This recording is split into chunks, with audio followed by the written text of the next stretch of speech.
Mysore Dussehra 2025 complete ഡേറ്റും കാര്യങ്ങളും ഒക്കെ അനൗൺസ് ചെയ്തിട്ടുണ്ട്. ഒരുപാട് നാളായിട്ട് ഇത് കാണാൻ ആഗ്രഹിക്കുന്നവർക്ക് കുറേ ദിവസങ്ങൾക്ക് മുമ്പ് പറഞ്ഞു തരുമ്പോൾ ഹോട്ടൽ ബുക്ക് ചെയ്യാൻ പറ്റും, വണ്ടി ബുക്ക് ചെയ്യാൻ പറ്റും, അതിനുള്ള പ്ലാനിങ് നടത്താൻ പറ്റും. അങ്ങനെയുള്ളവർ ഈ വീഡിയോ മുഴുവനായിട്ട് കണ്ടോ. ഹായ്, നമസ്കാരം. ആസൂസ് ആണ് വർണ്ണാഭമായിട്ട് മൈസൂരിനെ ഒരുക്കിയതും അവിടെ നടക്കുന്ന ഓരോ പ്രോഗ്രാംസും കാണാൻ ഓരോ മലയാളികളും വളരെ മനസ്സോട് ശ്രമിക്കാറുണ്ട്.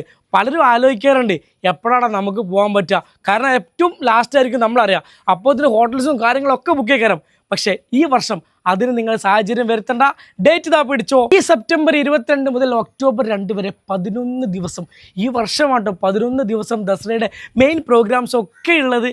അതുകൊണ്ട് തന്നെ നിങ്ങൾ എന്ത് ചെയ്യുക, പെട്ടെന്ന് ഹോട്ടൽസും കാര്യങ്ങളും പോകാനുള്ള റൂട്ട് മാപ്പും കാര്യങ്ങളൊക്കെ പെട്ടെന്ന് സെറ്റാക്കുക. ഹോട്ടൽസ് നമ്മുടെ പാലസിന് തൊട്ടടുത്തുള്ള ഹോട്ടൽസ്, വണ്ടി പാർക്ക് ചെയ്യാൻ പറ്റുന്ന സ്പേസുള്ള ഹോട്ടൽസ് മാത്രം സെലക്ട് ചെയ്തിട്ട് എന്ത് ചെയ്യുക, പെട്ടെന്ന് ബുക്ക് ചെയ്ത് കാര്യങ്ങൾ സെറ്റാക്കുക. നിങ്ങൾ 29, 30 ആ ഡേറ്റുകളിലൊക്കെ മാക്സിമം അങ്ങോട്ട് എത്താൻ നോക്കുക. അവസാനം 2 ദിവസം ആളറിഞ്ഞ് നല്ല കിടിലം തിരക്കായിരിക്കും. അപ്പോൾ ഈ 28, 29, 30 ഒക്കെ ആകുമ്പോൾ ലേസർ ഷോ അടക്കമുള്ള കാര്യങ്ങൾ അവിടെ നിങ്ങൾക്ക് എന്ത് ചെയ്യാൻ പറ്റും, ഫ്രീ ആയിട്ട് കാണാൻ പറ്റും. അതിൻ്റെ കാര്യങ്ങളൊക്കെ അടുത്ത വീഡിയോസിൽ ഞാൻ പറയുന്നുണ്ട്. അതുകൊണ്ട് ദസറയ്ക്ക് പോകാൻ ആഗ്രഹിക്കുന്നവർ, ഡീറ്റെയിൽസ് കിട്ടേണ്ടവർ ഈ ഒരു അക്കൗണ്ട്, എൻ്റെ ഈ പേജ് ഒന്ന് ഫോളോ ചെയ്ത് വെച്ചോ. അടുത്തടുത്ത വീഡിയോകളായിട്ട് ഓരോ കാര്യവും ഞാൻ വളരെ വ്യക്തമായിട്ട് പറയും.